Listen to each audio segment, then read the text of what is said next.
add Ahmad and you can add Mainu to the injury list. They're not really scoring goals, and they have to go to Goodison Park on Saturday. Where's the light at the end of the tunnel for United right now? That May is 3 months away. I guess. I'm not sure. I'm not sure what else as a Manchester United fan you cling to, because let's be honest, as kind of impotent as Manchester United have looked for some time, the only real game changer, consistent game changer within that dressing room has been Amad Diallo, and now he's up for the rest of the season. So you look at what's there, and you're left kind of scratching your head in frustration. I'm not sure where the difference is going to come. The one player of true quality in that well, current lineup, I guess you'd love to call it, would be Bruno Fernandes. But he's been a little bit inconsistent, and maybe you can blame the supporting cast for that. But whichever way, they're just no individuals that make a difference for them. So you're not sure who's going to be that difference. It's difficult when you get a game on paper, because they've got 3 home games after this Everton game at Goodison, and they're normally, it's Man United, it's Old Trafford, it's like, okay, it's 3 points. How many are they going to score? But it doesn't work like that these days. So the league is finish as high as you can, and they're not going to get a European spot next season through the league. Now, there's still a Champions League spot up for grabs for the winners of the Europa League. And for some reason, usually just due to volume of cash, them and Spurs are the 2 favourites. Yeah. They'd be carrying my cash, doubt they'd be carrying yours. So next up for them, would you fancy Manchester United against any one of these possible 4 opponents? And we don't know who it is yet. Real Sociedad, Galatasaray, AZ Alkmaar, or Midtjylland? Given what we've seen from Manchester United over the last couple of seasons, nobody holds any fear. And none of that 4 holds any fear in coming up against Manchester United, for all the reasons that we've just detailed about their lack of firepower, lack of true quality. Yes, Manchester United are still a big club. Old Trafford, I'm reluctant to say it's a difficult place to go, but they will get a big crowd. If they decide on the day, they can be noisy and maybe create somewhat of an atmosphere, but it just doesn't hold the kind of mystique or the fear that it once did as a football ground. So anybody coming to Manchester United right now, think they can write history.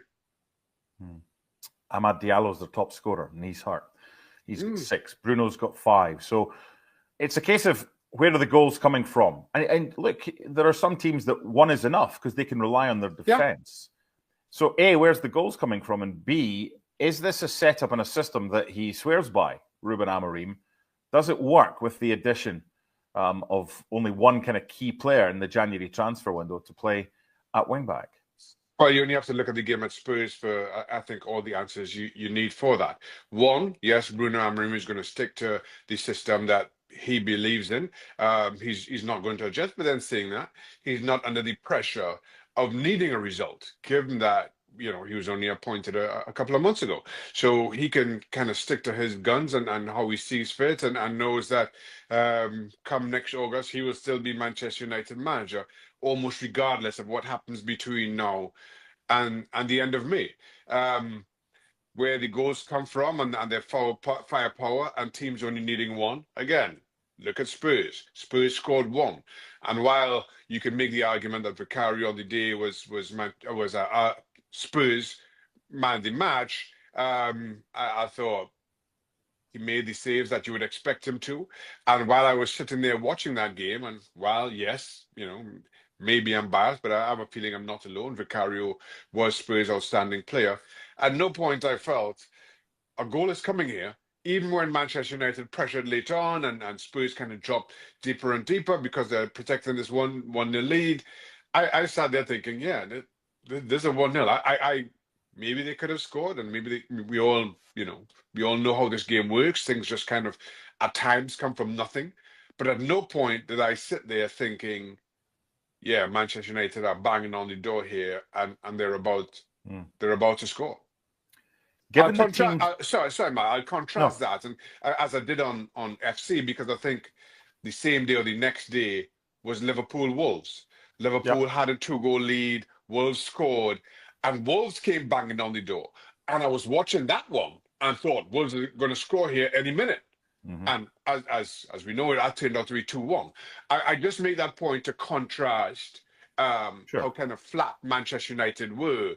And while, again, you know that a goal can a lot of times come from absolutely nowhere, I just never felt it in the way that I did Wolves at Anfield. I always think in life, problem identification is easy. Solutions to problems are a lot harder. And it's easy to sit here and kick Man United when they're down. But yeah, look, if you want to do that on FC or Dan or whoever, I think it's a case of, for any team, I mean, I've got no skin in the game here.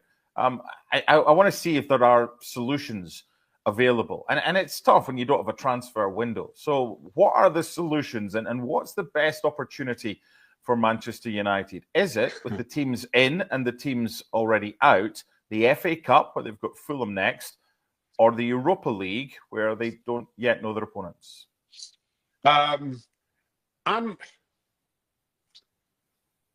to sit on the fence in this one, in that, while, yes, the big boys, so to speak, are out of the FA Cup. And I think when we were discussing this last, we almost had Newcastle as the favourites. I mean, Newcastle have had their stumbles of late. They've, still been a pretty good season, but they've had their stumbles of late. But they kind of among the favourites to win the FA Cup.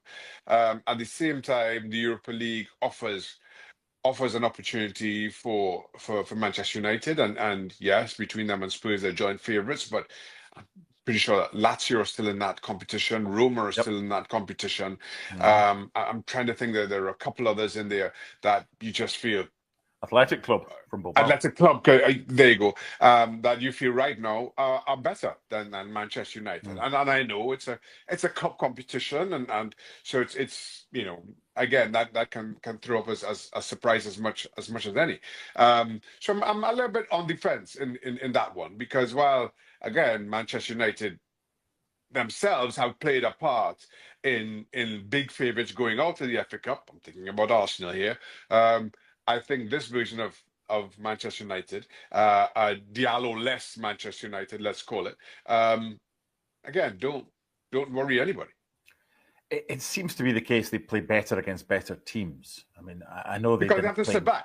Because they have to sit back. But again, that sitting back and having space for the likes of Amad Diallo to run into is one thing.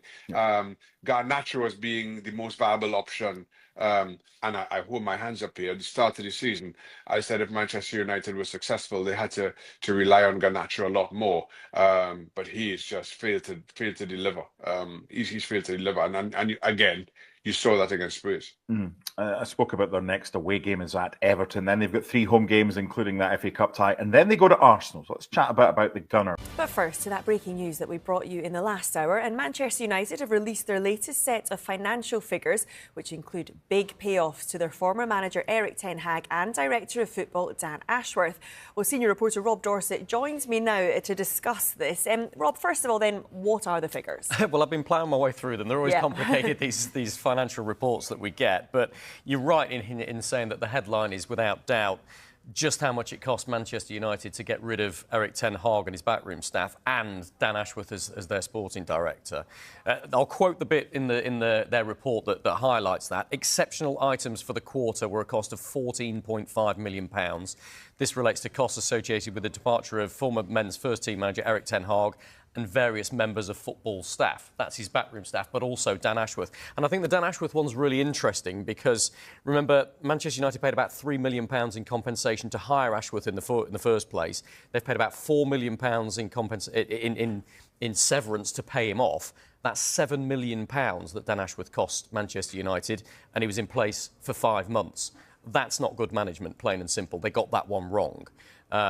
I don't think it's a huge shock that elite managers cost a lot of money when you appoint them and then when you sack them. But again, there are question marks, I think, here because Erik Ten Hag was given an extended contract in the summer, only to be sacked a couple of months later. And one thing that isn't specified in these figures is just how much it cost Manchester United to appoint Ruben Amorim. Presumably that will come in the next quarter of figures. But there were reports that was a £10 million buyout clause with Sporting. 10 million euros, 8.5 million pounds. So that's another big cost. I think it shows just how expensive it is for these huge clubs to change their managers, make big changes at the top. But I think you also have to say it raises some serious question marks over the way Manchester United is being run right now. The bosses at Old Trafford have made some very significant changes, and those changes have cost them an awful lot of money. Yeah, because, I mean, would you say that these figures more bad press then for Jim Ratcliffe and INEOS? Well, I think it is. I mean, look, total revenue down 12% from the previous year. That's because of broadcasting revenues that are down because Manchester United weren't in the Champions League. 42% down by not being in the Champions League. That tells you how much the performances on the pitch can affect the finances off it. There was an 18.5 increase in commercial revenues, etc., etc. They say in their report the results demonstrate an underlying operational strength, but they also highlight the financial challenges that the club is facing. And I think that's really interesting. INEOS and Sir Jim Ratcliffe haven't made any secret of the fact that they've got a big restructuring going on. And we know they've been doing a lot of cost-cutting, INEOS, within Manchester United and within their other businesses as well. 100 more jobs are under threat at Old Trafford after they made 250 members of staff redundant in the first round of cuts. Their sponsorship deals, INEOS, they're cutting back those left, right and centre. News today that INEOS are considering cutting short their sponsorship deal with Tottenham, a 5-year deal that they struck in 2022. We know already that they've cancelled a sponsorship deal with New Zealand Rugby, and New Zealand Rugby are suing them for breach of contract over that. They've ended a long-term agreement with Ben Ainsley and his America's Cup campaign. The INEOS Grenadiers campaign, cycling team, they said they're looking for new, quote, INEOS don't want to spend any more money. All of that is not a good look for INEOS and Sir Jim Ratcliffe at the moment. And, of course, Manchester United are one of, if not the most high-profile company they have in their portfolio. It's very, very clear they've got to cut costs. And it's very clear from these figures today just how much they need to do that. Welcome back to the Football Show. Now, how about this? The former Manchester United defender, Rafael Varane, admits he was surprised the club offered Erik Ten Hag a new deal in the summer and suggests he no longer had a connection with the squad. Ten Hag was dismissed at the end of October after signing an extension in July. Varane said, I was surprised he stayed. The connection with the group no longer existed. It's hard to find the right words. It was very tense at times. Sometimes he made an effort to listen to the players' feedback. Sometimes he made decisions without listening to the players' feelings. So there were ups and downs. It was complicated at times. I said I didn't agree with certain ways of doing things regarding the relationship between him and the team. It wasn't something that I thought was good for the team because some of the players were not all satisfied. It was not good in terms of the relationship with the coach. He always needed an example of a player who was alone the entire time he was at Manchester. He did that with at least one important player in the team.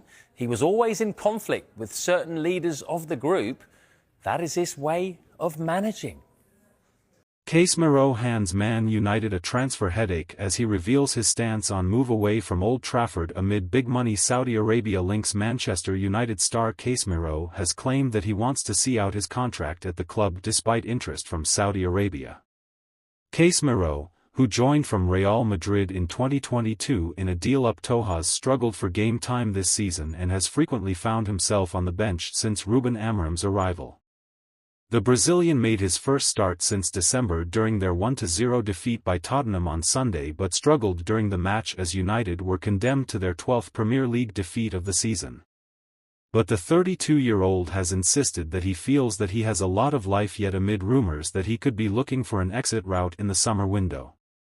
In an interview with Spanish outlet AS, he said, I have to keep doing what I'm doing, with a lot of respect and education. Of course I'd like to play more, of course. I don't know any player who doesn't want to play and help. Also, I'd like to help the club at this time. I approach things with respect for my teammates and the technical committee. And above all, I respect United, a club to which I'm very grateful. I have 1.5 years left on my contract and I'd like to fulfill it here in Manchester. I'm comfortable here and so is my family. They've adapted, we speak English. I'm very grateful to the Old Trafford fans and to the club. I'm happy at club level. I'm young and I still have a lot of life left. I'm now 33 years old and in this era I'm 28 years old. Nutrition, physical preparation, everything lengthens a footballer's career if you take care of yourself. That's why Cristiano Ronaldo at 40 years old continues to score 50 goals a season.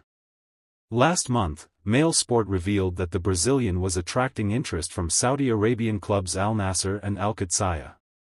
Al Ittihad were keen on the 32-year-old last summer, but most Saudi clubs have their full quota of foreign players now and needed to sell last month before they could bring in new recruits. It was understood that United would have been willing to sell the Brazilian, who is one of the club's highest deal at Old Trafford. Casemiro lives in Manchester with his wife Anna Mariana and their 2 children, daughter Sarah and son Caio. During the same interview, Casemiro reflected on rumors that former teammate Vinicius Jr. could also make a move to Saudi Arabia amid reports of a huge bid being prepared.